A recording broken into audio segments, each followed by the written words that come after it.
हो।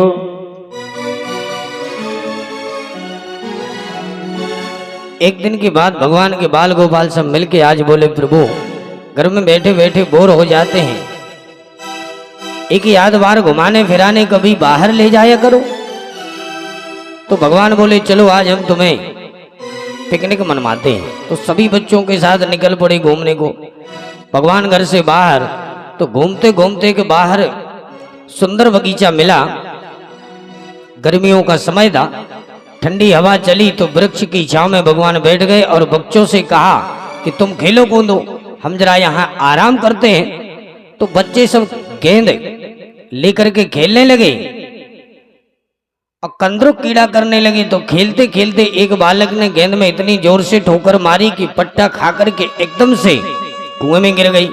बच्चे दौड़े आए और कुएं में झांकने लगे तो गेंद उठाना भूल गए, क्योंकि कुएं के भीतर एक बहुत विशाल काई गिरगिट पड़ा हुआ था। कौतुक बस बच्चे दौड़ के आए, द्वारकानाथ से बोले, सरकार इतना बड़ा गिरगिट हमने जीवन में कभी नहीं देखा। भगवान बोले, बताओ तो ऐसा कौन है।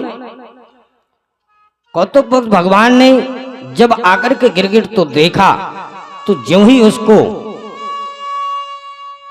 छुआ तो उसका शरीर छूट गया और महापुरुष उसमें से प्रकट हो गया।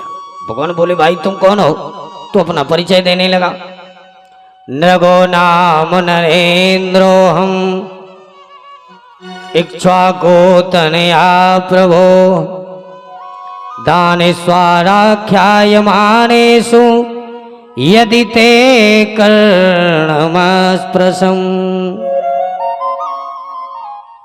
महाराज, ऐसा संसार में कोई व्यक्ति नहीं होगा जिसने मेरा नाम ना सुना हो। भगवान बोले, इसका मतलब तुम पहले बहुत बड़े आदमी थे। किस नाम में ख्याति थी भाई तुम्हारी। भाई दो प्रकार के लोग होते हैं, एक विख्यात और एक कुख्यात। जैसे जानवरों में ले लो तो जानवरों में भी दो प्रकार के होते हैं, एक पालतू और एक होता है फालतू। जैसे कुत्ता को पालो तो एक वो पालतू हो गया और एक होता है फालतू। पर फालतू कुत्ते के लिए तो चाहे जो भी डंडे मार सकता है। क्यों बोले, वो तो फालतू, उसका कोई है ही नहीं। यदि पालतू कुत्ता के लिए यदि तुमने एक डंडा भी उठाया तो मालूम चला कि वहां से मालिक बढ़िया सीना तान करके आ गया, ये मालूम नहीं है क्या हुआ। बोले आपको मालूम नहीं है हमारा कुत्ता है।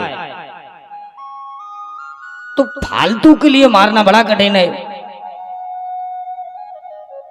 तो पालतू और फालतू दो प्रकार के होते।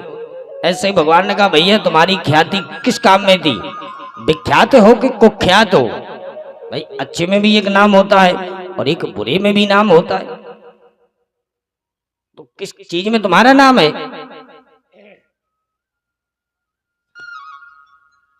आज भगवान बोले, भैया नाम बताओ।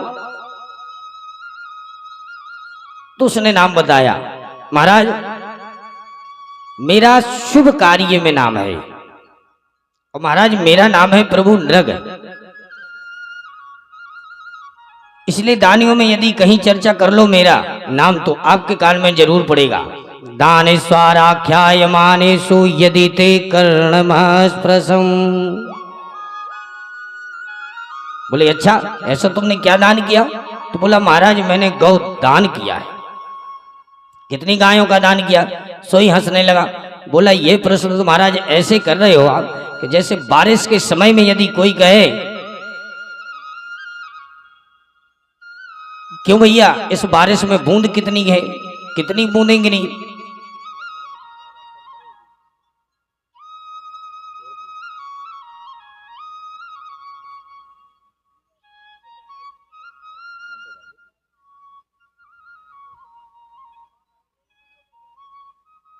तब उसने बताया, महाराज बोला, धरती में जितने रज कण, जैसे इनकी गणना असंभव, ऐसे ही मेरी गायों की गिनती भी असंभव। यावन्त्यासिकता भूमिर यावन्त्यो दिवितार।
श्री राधे। आज यावन्त्यासिकता भूमैर्यावन्तो दिवितारका यावन्तो वर्षधाराश्च तावतीर्ददं स्मगा। महाराज मैंने इतनी असंख्य गायों का दान किया है मैंने। भगवान बोले तो इसका मतलब ये हुआ कि जो बूढ़ी ठेड़ी गाय हुई, लतमरू गाय हुई, उन गायों का दान किया होगा। बोले महाराज ऐसा नहीं, पयस्वनी तरुणी शील रूपा गुणोपन्ना कपिला हेम श्रृंगे न्यायार्जिता रूप्य खुरा सवत्सा दुकूल माला भरणा ददावहम। महाराज जो सबसे सुंदर हो, जो सबसे सुशील हो, जो लात न मारती हो, जो पयस्वनी अर्थात जो ज्यादा दूध देती हो, ऐसी गायों का मैंने दान किया। पर महाराज एक हमसे महान गलती हो गई कि मैंने एक गाय के लिए 2 ब्राह्मणों को दान कर दिया। बस उसी के कारण ही ये मुझे भोगना पड़ा। तब महाराज ने, प्रभु ने कृपा की और प्रभु की कृपा का पात्र बनते ही आज नृग का भगवान ने कल्याण किया। बोले द्वारिकानाथ की जय हो। इसलिए कुलम समूलम दहति ब्रह्मस्वारणि पावका। इसलिए संत और ब्राह्मण इन दोनों के धन से बच के रहो, क्योंकि यदि इनका धन भूल करके भी यदि हमारे पास आ गया तो समझ लो निश्चित रूप से हमारा विनाश तो होना ही है। अन्यथा यह धन बहुत खतरनाक होता है। आज भगवान अपने बच्चों को समझा रहे हैं, सिखा रहे हैं। समय समय पर भगवान अपने बच्चों के लिए उपदेश देते रहते हैं। एक दिन दाऊ जी बोले, कन्हैया भाई गर्मियों की छुट्टी में घूमने तो जाते ही हैं, चलो एक दिन वृंदावन घूमे आए। अरे भाई परसों का वचन दिया, आज कितने वर्ष बीत गए, एक दिन तो चलना चाहिए। भगवान बोले दाऊ जी अब की बार आप तो वृंदावन ही घूमे आओ। तो दाऊ जी बोले इसका मतलब तुम नहीं जाओगे? ठीक है तो हम ही अकेले घुमाते हैं और अब की बार 2 महीने की छुट्टी पूरे वृंदावन में रहेंगे। और दाऊ जी ऐसा कह के निर्णय लेकर के और सीधे अकेले ही अपने हल मूसल उठाए और वृंदावन के लिए चल दिए। 2 मासो तत्र चावासीन मधुम माधव में वजा। मधु माधव माने चैत्र वैशाख 2 महीने के लिए ग्रीष्म में अवकाश में दाऊजी वृंदावन धाम आए। जो ब्रजवासियों ने दाऊजी का दर्शन किया तो द्रवित हो गए और बड़े आनंद के साथ 2 महीने तक ब्रजवासियों को आह्लादित किया दाऊजी ने। एक दिन खेल रहे थे ब्रजवासी दाऊजी के साथ, गर्मी बहुत ज्यादा पड़ी तो दाऊजी बोले चलो यमुना स्नान करेंगे, वहीं जल विहार हम भी करेंगे। तो गर्मियों में नहाने का आनंद ही कुछ और है, परंतु जमुना जी बहुत दूर थी तो बोले यहां से वहां तक जाते जाते तो हालत खराब हो जाएगी। तो यमुना जी को ही बुलाने लगे।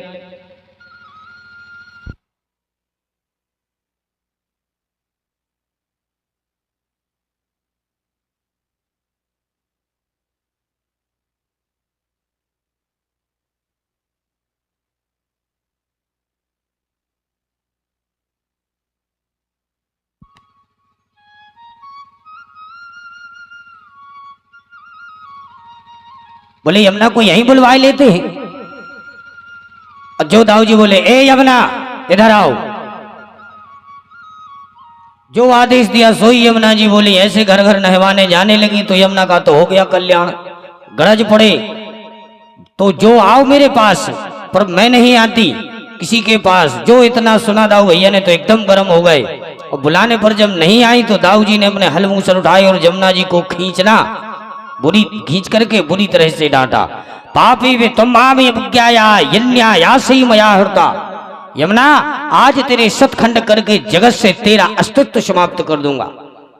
यूं कह करके यमुना जी को जैसे ही ललकारा तो महारानी यमुना प्रकट हो गई। दाऊ जी के चरणों में प्रणाम करके स्तुति करने लगी। राम राम महाबाहो न जाने तब विक्रमम, बसे कांसेन वृधता जगती जगतापते। हे जगतपति, हे अनंत, हे बलराम जी, महाभाव आप कुछ भी कर सकते, इसमें कोई संदेह नहीं है। आप समर्थ है, मान है, मैं आपकी शरण में हूं, रक्षा करो महाराज। तब दाऊ जी का कोप शांत हुआ। सुखदेव जी कहते हैं, राजन ऐसे अनंत पराक्रमी थे श्री दाऊ जी महाराज।